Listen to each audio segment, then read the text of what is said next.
How to share screen on Discord mobile. In this guide video, I'll be showing you the procedure on how can you share screen on Discord mobile.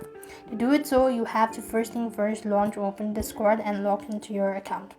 After which you simply want to go ahead and join the voice channel. So you want to click on the initials and here you have the voice channel. Now you could go ahead and click on join voices. So now then, when you swipe up, you could see the options or menu.